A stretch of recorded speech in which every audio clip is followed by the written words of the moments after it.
ಮೈಸೂರು ಬೆಂಗಳೂರು ದಶಪಥ ಹೆದ್ದಾರಿಯಲ್ಲಿ ಇನ್ಮುಂದೆ ವಾಹನ ಚಲಾಯಿಸುವವರು ಎಚ್ಚರಿಕೆಯಿಂದ ಚಲಾಯಿಸಬೇಕು. ಕಾರಣ ಅಪ್ಪಿತಪ್ಪಿ ನಿಯಮವನ್ನ ಉಲ್ಲಂಘಿಸಿದ್ರೆ ದಂಡ ಕಟ್ಟಿಟ್ಟ ಬುತ್ತಿಯಾಗಿದೆ.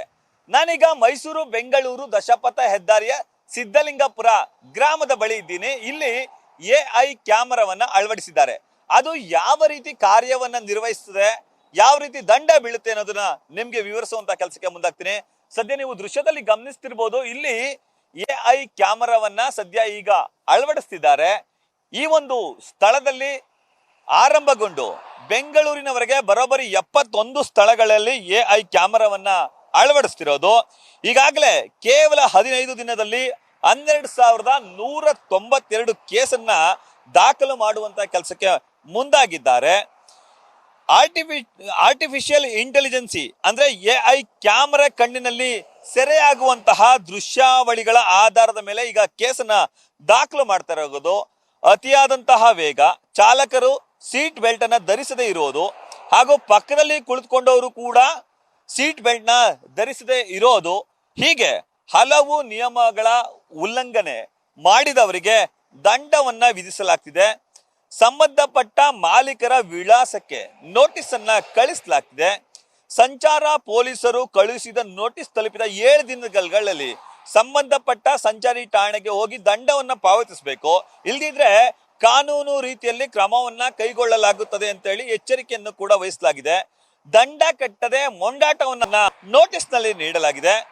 ಎಕ್ಸ್ಪ್ರೆಸ್ ವೇನಲ್ಲಿ ವೇಗ ಇಂಟೆಲಿಜೆನ್ಸಿ ಕ್ಯಾಮೆರಾದ ಮೊರೆ ಹೋಗಿದ್ದಾರೆ. ಸದ್ಯ ಆ ಮೊರೆ ಹೋಗಿರುವಂತ ಕ್ಯಾಮೆರಾದಲ್ಲಿ ಸೆರೆಯಾದಂತಹ ಒಂದು ದಂಡದ ಒಂದು ಚೀಟಿಯನ್ನ ಎಡಿಜಿಪಿ ಅಲೋಕ್ ಕುಮಾರ್ ಅವರು ಸದ್ಯ ತಮ್ಮ ಎಕ್ಸ್ ಖಾತೆಯಲ್ಲಿ ಹಾಕಿಕೊಂಡಿದ್ದಾರೆ. ಇದೇ ಸ್ಥಳದಲ್ಲಿ, ಅಂದ್ರೆ ಈಗ ನೋಡ್ತಿರುವಂತಹ ಸ್ಥಳದಲ್ಲಿಯೇ ನಿಯಮವನ್ನ ಉಲ್ಲಂಘಿಸಿದ್ದಂತಹ ಕಾರು ಚಾಲಕನಿಗೆ ದಂಡವನ್ನ ವಿಧಿಸಲಾಗಿದೆ. ನೀವು ನೋಡ್ತಿರುವಂತಹ 3 ವೇಗಳ ಪೈಕಿ ಲಾರಿ ಬರ್ತಿರುವಂತಹ ವೇನಲ್ಲಿ 60 ಕಿಲೋಮೀಟರ್ ವೇಗದಲ್ಲಿ ಬರಬೇಕು.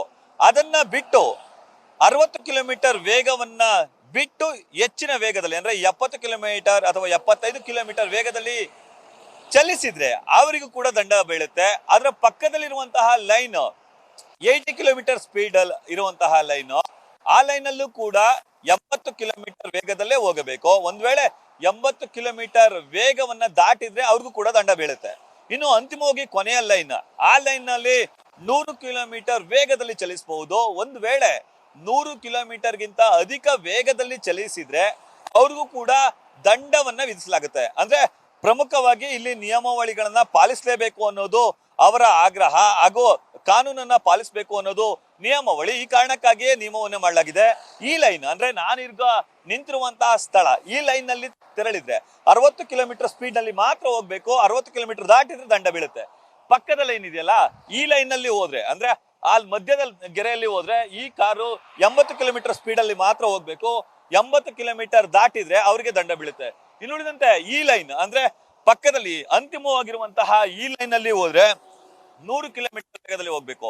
ಒಂದ್ ವೇಳೆ 100 ಕಿಲೋಮೀಟರ್ ಮೇಲೆ ದಾಟಿ 110-120 ಕಿಲೋಮೀಟರ್ ಸ್ಪೀಡ್ ನಲ್ಲಿ ಹೋದ್ರೆ ಅವ್ರಿಗೂ ಕೂಡ ದಂಡ ಬೀಳುತ್ತೆ. ಇನ್ನು ಇದ್ರ ಜೊತೆಗೆ ಕಾರಿನಲ್ಲಿ ಹೋಗ್ಬೇಕಾದ್ರೆ ಮೊಬೈಲ್ ನಲ್ಲಿ ಬಳಸಿದ್ರೆ, ಸೀಟ್ ಬೆಲ್ಟ್ ನ ಧರಿಸದೇ ಇದ್ರೆ, ಅಥವಾ ಪಕ್ಕದಲ್ಲಿ ಇರುವಂತಹವರು ಕೂಡ ಸೀಟ್ ಬೆಲ್ಟ್ ನ ಧರಿಸದೇ ಇದ್ರೆ ಅವ್ರಿಗೂ ಕೂಡ ದಂಡವನ್ನ ವಿಧಿಸಲಾಗುತ್ತೆ. ಪ್ರಮುಖವಾಗಿ ಎಐ ಕ್ಯಾಮೆರಾದಲ್ಲಿ ರೆಡ್ ಲೈಟ್ ಬ್ಲಿಂಕ್ ಆಗುತ್ತೆ. ಬ್ಲಿಂಕ್ ಆದ ತಕ್ಷಣವೇ ಆ ಒಂದು ವಾಹನದ ನಿಯಮ ಉಲ್ಲಂಘಿಸ್ತಿದ್ದಾರೆ ಅಂತ ಹೇಳಿ ಗೊತ್ತಾಗುತ್ತೆ. ಅವರಿಗೆ ಮನೆಗೆ ಖುದ್ದು ನೋಟಿಸ್ ಹೋಗುವಂತ ಕೆಲಸಕ್ಕೆ ಮುಂದಾಗ್ತದೆ. ಇನ್ನು ಕೆಲವು ದ್ವಿಚಕ್ರ ವಾಹನ ಸವಾರರು ಕೂಡ ನಿಯಮಾವಳಿಗಳನ್ನ ಮೀರಿ ಈ ರಸ್ತೆಗೆ ಇಳಿತಾರೆ. ಅವ್ರಿಗೂ ಕೂಡ ದಂಡವನ್ನ ವಿಧಿಸುವಂತ ಕೆಲಸಕ್ಕೆ ಸದ್ಯ ಅಧಿಕಾರಿಗಳು ಮುಂದಾಗ್ತಿದ್ದಾರೆ.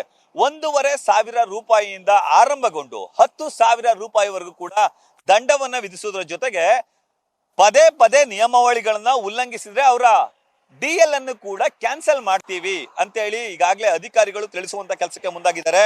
ಸ್ಥಳೀಯ RTO ಅಧಿಕಾರಿಗಳ ಮೂಲಕವಾಗಿ ಮನೆಗೆ ನೋಟಿಸ್ ತಲುಪುತ್ತೆ. ನೋಟಿಸ್ ತಲುಪಿದ ಕೇವಲ 1 ವಾರದಲ್ಲಿ ದಂಡವನ್ನ ಕಟ್ಟಲೇಬೇಕು. ಒಂದ್ ವೇಳೆ ದಂಡ ಕಟ್ಟಲಿಲ್ಲ ಅಂತ ಅಂದ್ರೆ 5,000 ರೂಪಾಯಿ ದಂಡ ಅಥವಾ 6 ತಿಂಗಳ ಜೈಲು ಶಿಕ್ಷೆಯನ್ನು ಕೂಡ ಅನುಭವಿಸಬೇಕಾಗುತ್ತೆ. ಅಂತಹದೊಂದು ಎಐ ಕ್ಯಾಮೆರಾವನ್ನ ಅಳವಡಿಸುವ ಮೂಲಕ ಮೈಸೂರು ಹಾಗೂ ಬೆಂಗಳೂರು ದಶಪಥ ಹೆದ್ದಾರಿಯಲ್ಲಿ ಕಾನೂನು ನಿಯಮಾವಳಿಗಳನ್ನ ಪಾಲಿಸಲಿಕ್ಕೆ ಸದ್ಯ ಪೊಲೀಸರು ಮುಂದಾಗಿದ್ದಾರೆ. ಆ ಮೂಲಕ ಅಪಘಾತಗಳನ್ನ ತಡೆಗಟ್ಟುವುದು ಅವರ ಒಂದು ಗುರಿಯಾಗಿದೆ. ಕ್ಯಾಮ್ರಾ ಪರ್ಸನ್ ವಿನಯ್ ಜೊತೆ Ravi Pandavapura, news first, Mysuru. News first ನಿರ್ಭೀತಿಯಿಂದ ನಿಮ್ಮ ಪರವಾಗಿ.